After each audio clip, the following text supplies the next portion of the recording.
exciting.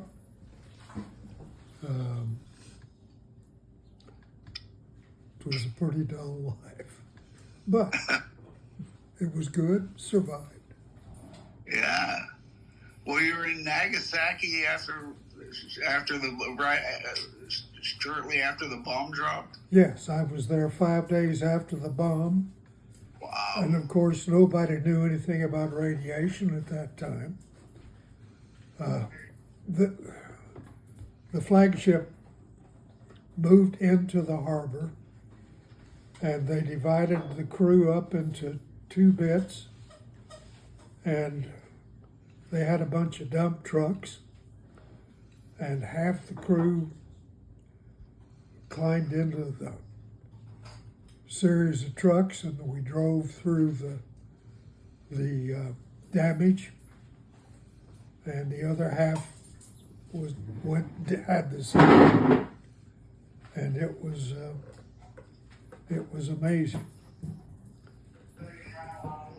I'll bet. Well, you know, this past May, my wife and I visited Hiroshima. Oh, okay. And found that to be a very sobering experience. I could only imagine what it was like to drive through Nagasaki 5 days after the bomb dropped. I bet you it was. It was flat. Yeah. It was flat, and I noticed. Okay, we crossed a culvert, a concrete culvert, and there had been a cement rail, and there was a shadow of the rail on the concrete, the drive portion of the concrete, and I thought that was amazing. Also, another thing, on the very edge of the bomb site was a Catholic church spire standing all by itself, which I thought was amazing. Yeah, truly amazing. It's kind of scary. The sense I got was that it was kind of a random thing, you know, some things survived the blast and everything, and the rest was just wiped out. You know? Mm-hmm. Flat. Yeah. Well, I served in the Air Force for 27 years and moved 16 times in 27 years.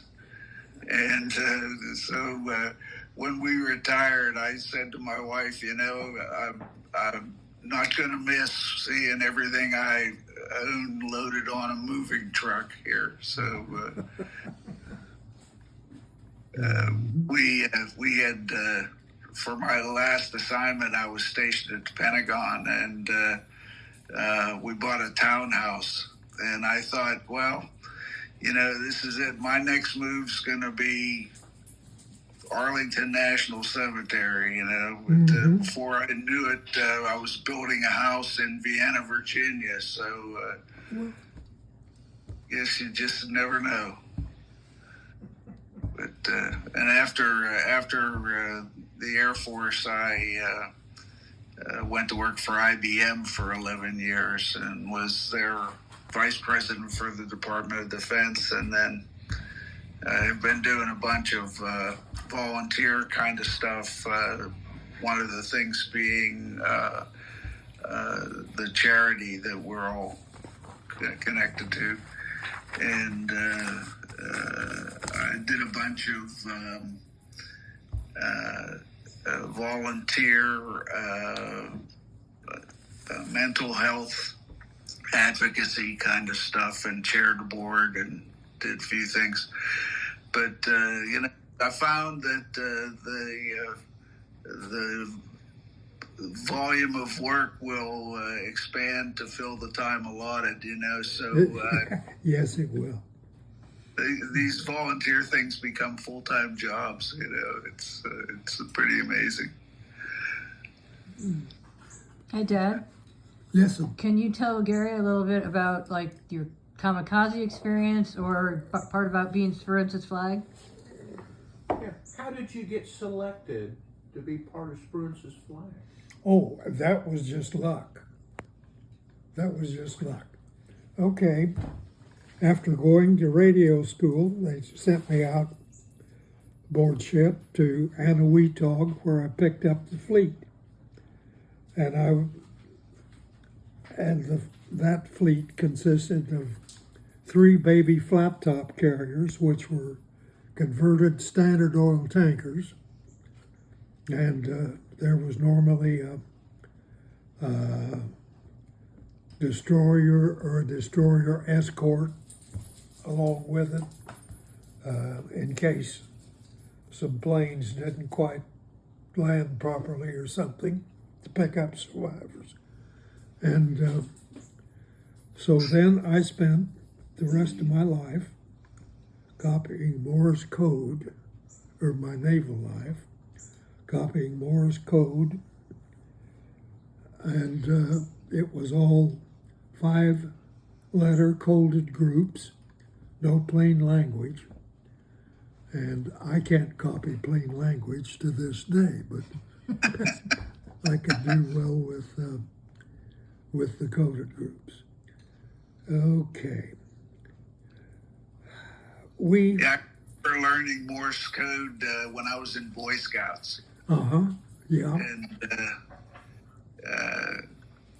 I've lost it all now. But I can, although I can still remember the Greek alphabet from when I pledged my fraternity in college. But Oh, how nice. it's something really useful, you know. Yeah. Okay. Well,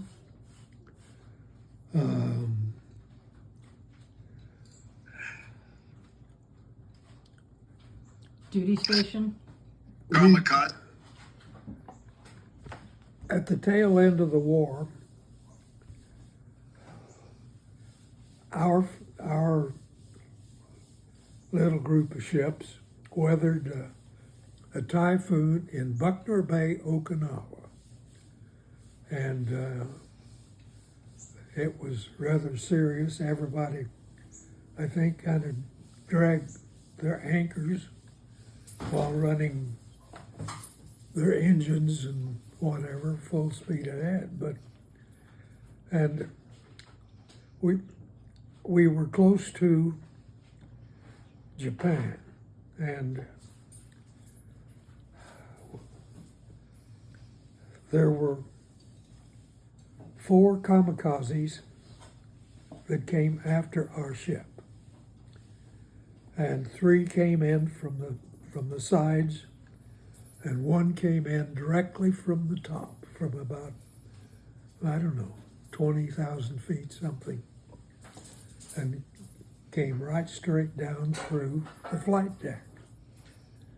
And we spent most of the night fighting fires and what have you. And the ship survived. That's amazing. Was put out of commission, and then went back to the States, and I was transferred to another baby flat top. And when the war was over, came back to Norfolk, and for a while, and then came home to Norman, Oklahoma, and where I was discharged.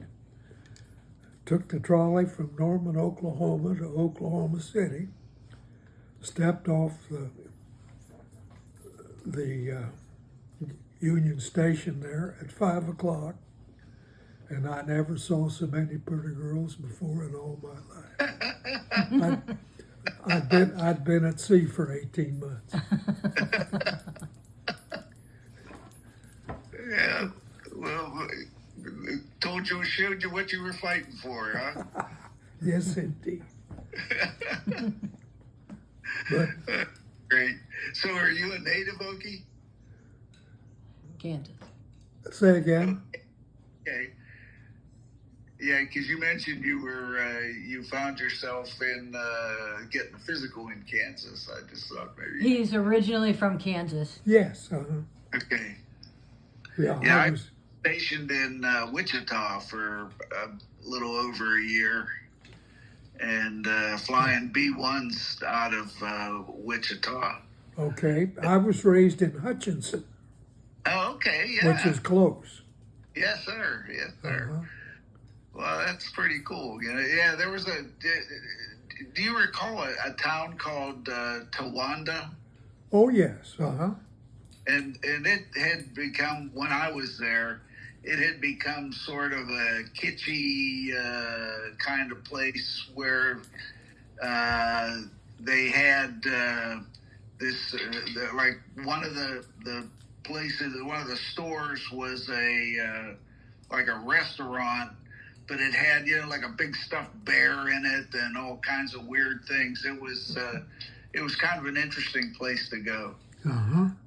But yeah, we were stationed there, like I said, for about 14 months, and then I was sent there to close up the unit. We were transferring the airplanes over to the National Guard, who were flying out of the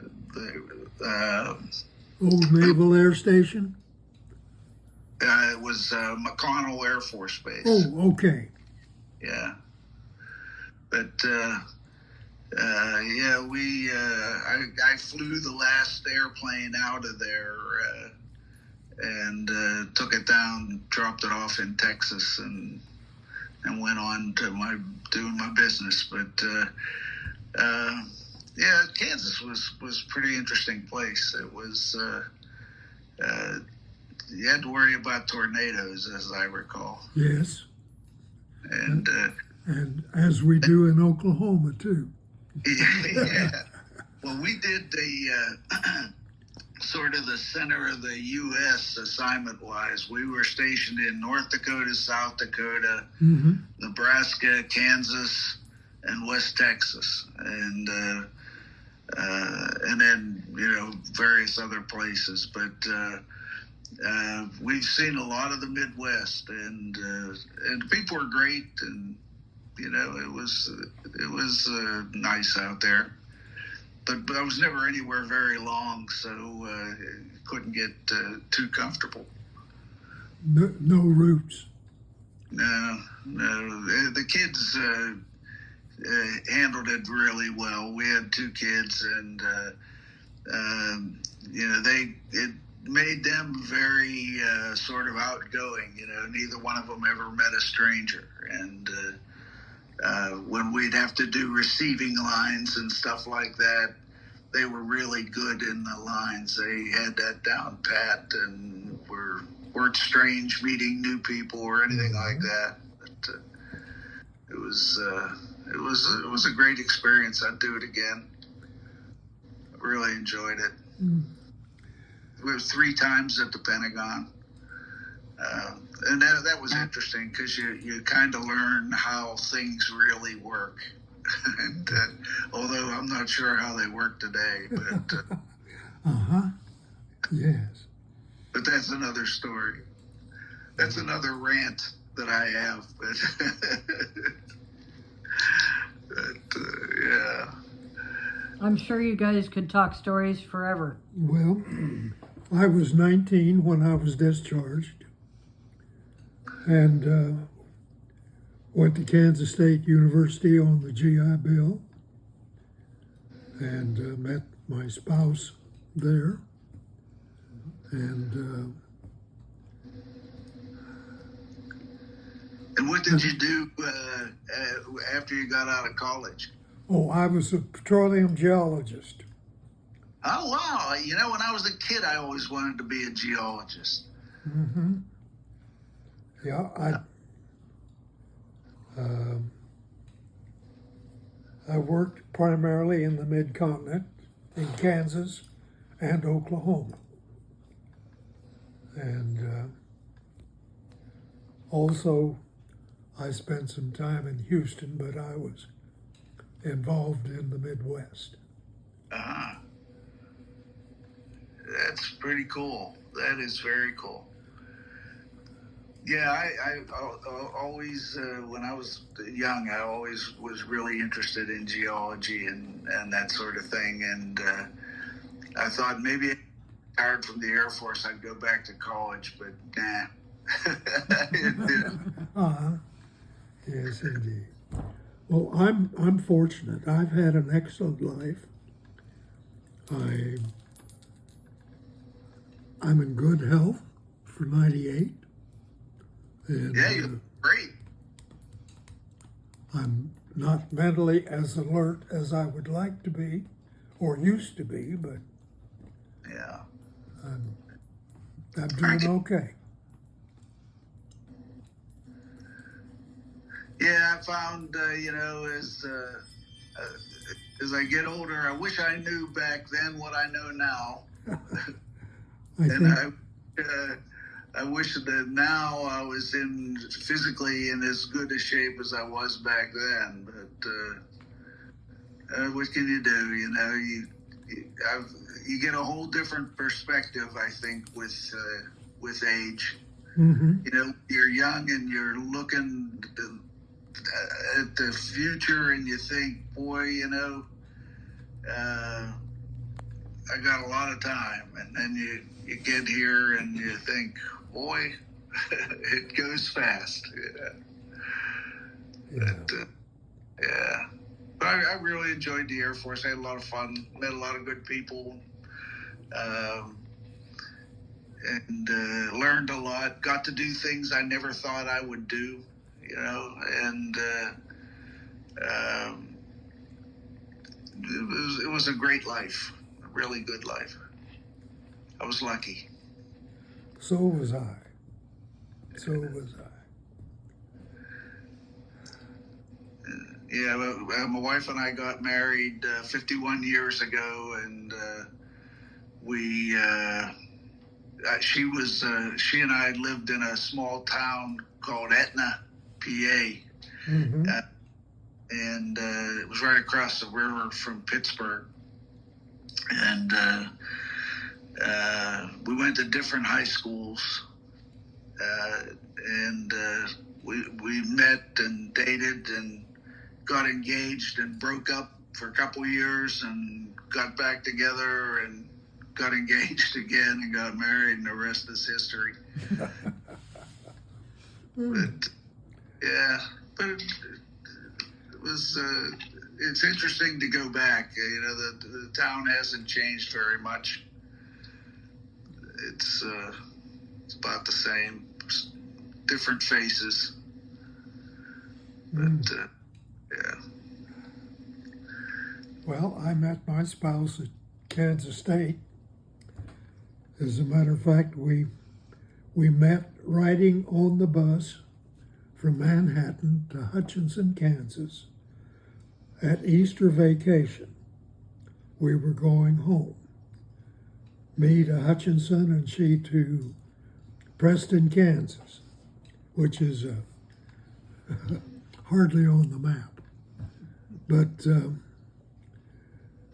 we were together. We were married 63 years and we were together 65. And I think that's pretty fair average.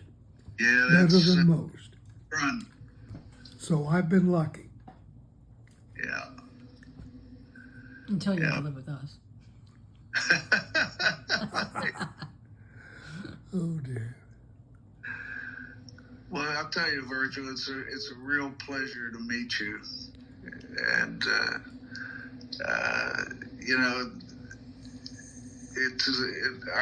I consider myself lucky to meet folks like you who've had a rich and